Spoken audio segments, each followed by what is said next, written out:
अस्सलाम वालेकुम दोस्तों। बलूचिस्तान में स्कूल ढूंढना कभी पानी ढूंढने से ज़्यादा मुश्किल था, मगर 2026 में डेरा बुगटी का एक बच्चा वही कोड सीख रहा है जो लाहौर का बच्चा सीखता है। ये तब्दीली कैसे आई? मैं हूं मोहम्मद अकरम और आपको अपने चैनल पस दास्तां में खुश आमदीद कहता हूं। आज हम पाकिस्तान के उस सूबे की बात करेंगे जो रकबे के लिहाज से सबसे बड़ा मगर तालीम के लिहाज से सबसे पीछे था। हम बात कर रहे हैं बलूचिस्तान की। साल 2026 है और फेडरल गवर्नमेंट और प्रोविंशियल गवर्नमेंट का joint venture Danish school system अब बलूचिस्तान के दूर दराज इलाकों में फैल चुका है। 2024 में जब इस मंसूबे का संग बुनियाद रखा गया था तो बहुत से सवालात थे, क्या ये सस्टेन करेगा? आज हम जज्बात की बजाय फैक्ट्स एंड फिगर पर बात करेंगे।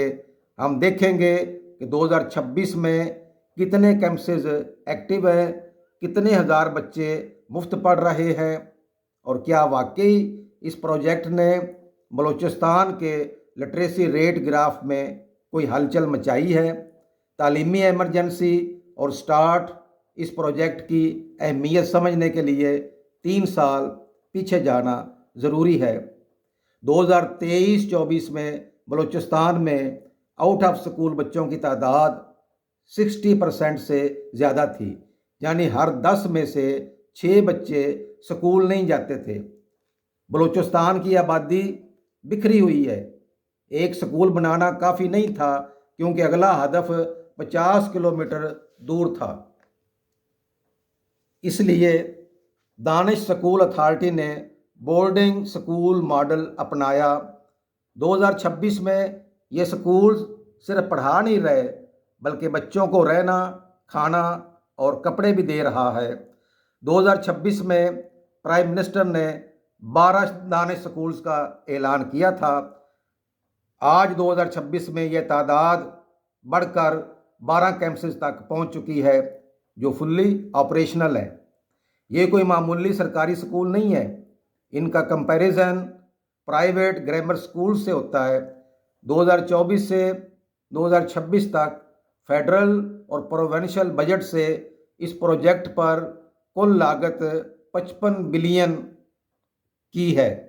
ये स्कूल्स क्वेटा में नहीं बल्कि गवादर, तुर्बत, खुशदार, पंजगूर, डेरा बुगटी और जाफराबाद जैसे इलाकों में बनाए गए हैं जहां तालीम का फुकदान था।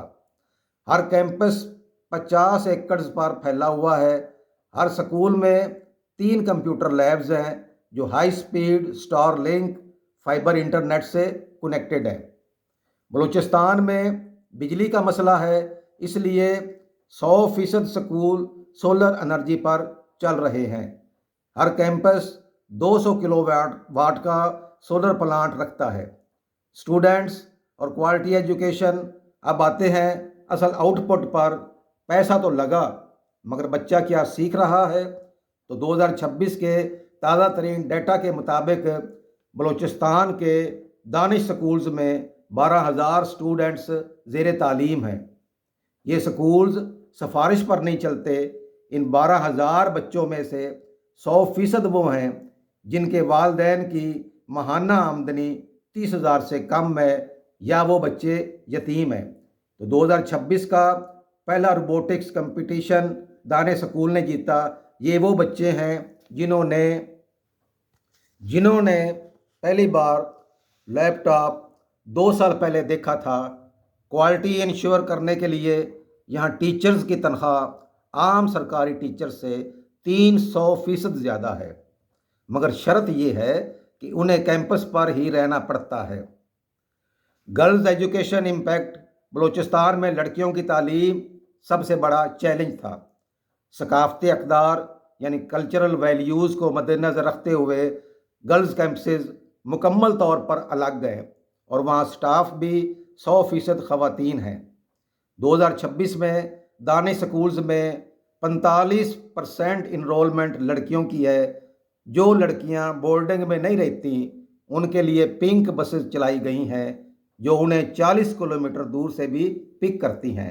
इस ट्रांसपोर्ट फैसिलिटी ने ड्रॉप आउट रेट को 80% कम कर दिया है। मेरे दोस्तों, 12,000 बच्चे शायद बलूचिस्तान के मिलियंस बच्चों का 1% भी ना हो, लेकिन ये एक मॉडल है। 2026 में दानिश स्कूल्स ने ये साबित किया है कि अगर बलूचिस्तान के बच्चे को मौका मिले तो वो किसी से कम नहीं। ये स्कूल्स सिर्फ बिल्डिंग्स नहीं, ये बलूचिस्तान के सोशल मोबिलिटी की मशीन्स हैं। अगर हुकूमत इस स्टैंडर्ड्स को बरकरार रख पाई तो अगले 10 साल में हम बलूचिस्तान में ब्यूरोक्रेट्स, साइंटिस्ट्स और आईटी एक्सपर्ट्स निकलते देखेंगे। आपका क्या ख्याल है कि ये मॉडल बाकी सारे सरकारी स्कूल्स में भी कॉपी होना चाहिए? कमेंट्स में ज़रूर बताइए। अगर वीडियो पसंद आई हो तो इसे लाइक करें, दोस्तों के साथ शेयर करें और चैनल को सब्सक्राइब करना मत भूलें। अगली दास्तान तक अल्लाह हाफिज़।